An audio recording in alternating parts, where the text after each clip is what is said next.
Good afternoon.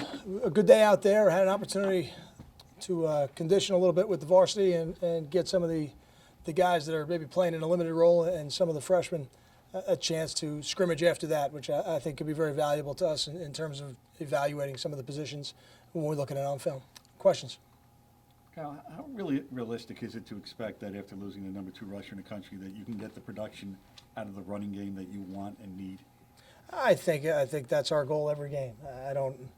I don't think it's ever about just one person, although I do think PJ did a great job. I really do. I thought he did an excellent job running the football. But I think we've got other talented guys at that position, and we cannot change philosophically what we do. And as those players get opportunities to run the ball and earn carries, they'll get more. And that's really what happened with PJ. PJ got an opportunity to run the ball early, took advantage of it, and continued to get more and more carries. And now we'll have, Savon and Justin Goodwin and Desmond Peoples. They're all going to get opportunities, and whoever makes the most of it will really earn the most carries. Just to follow up on that, you said you don't want to change philosophically, but if you have a junior quarterback who's experienced now, who's taking on more of a burden, could some of the offense tilt more towards him, towards Gary? I think we've tilted that way already. I think really from the first game, once you have a quarterback with experience that has proven to be a good decision maker, you can give him more. And sometimes that more is in terms of the run game, getting us into good plays, and sometimes that more is in terms of the pass game or more passes or run pass checks and those type of things. So I think we've moved that way already because we have an experienced quarterback. I do think our receiver position has proven that they'll make plays, so we certainly have to give them opportunities to move the ball offensively. But we're never going to be a team that gets away from running the football first.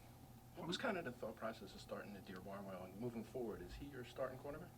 I don't know if he's our starting cornerback just yet. I think we got to look at the depth chart really at the end of the bye week and make that decision. We're not 100% healthy at those positions, and I don't think it's anything that's a major issue. But we just thought he did the best job during the week of practice, and he earned the right to go out there and start. And we thought he did a pretty good job. He wasn't consistent in everything he did, but he was consistently physical in the game, and we needed that.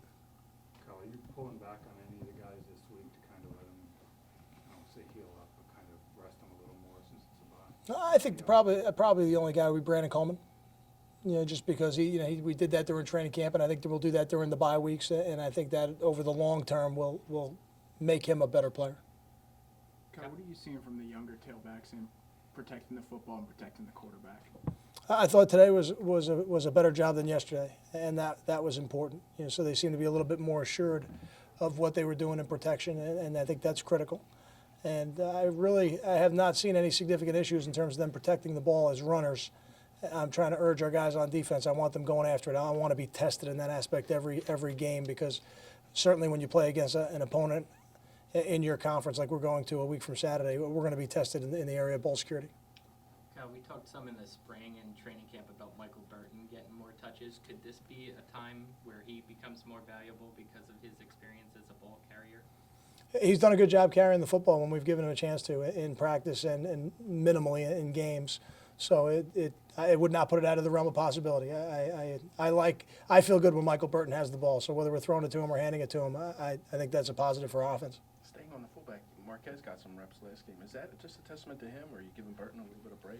I think it's a testament to him. I think Kevin's done a good job, and he didn't come out of it 100% healthy. We'll get the injury report out to you guys, but I think as he gets back to being healthy, he'll get back into the role that he had on Saturday. And I think it's good.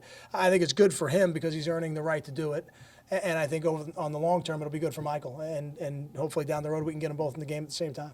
Kyle, what kind of development have you seen from your offensive line in terms of executing pass blocking schemes? I think we've got work to do. We did not do a good enough job today or yesterday. We need to make some significant improvements. There's no doubt about that, and that's not to take anything away from what is an excellent defensive front that Arkansas has. So I understand that the matchups and the challenges are different every week, but in terms of what we're doing, I don't think we're doing it at a high enough level, consistently with that group, and I think they can be better, and I think they will be. At the end of the Arkansas game, did Savon run differently during that last series than maybe he had at other junctures that you've seen, or was it the same? I don't think so. I think I get more questions probably about Savon than I do from myself. Like I have ultimate confidence in Savon Huggins running the football. I've seen him do it enough times that I don't have any issues. But I do understand that when you make a depth chart change, it's gonna create those type of questions.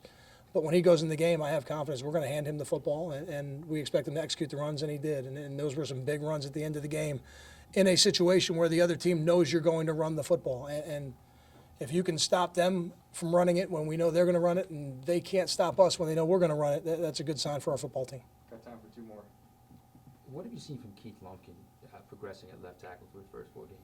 It's probably more important that I don't see Keith Lumpkin. I think as a young offensive lineman and certainly a left tackle, which is a high-profile position, you don't notice him much. He's doing a good job. He's playing consistently. I think that has been a plus for us in the early part of the season here.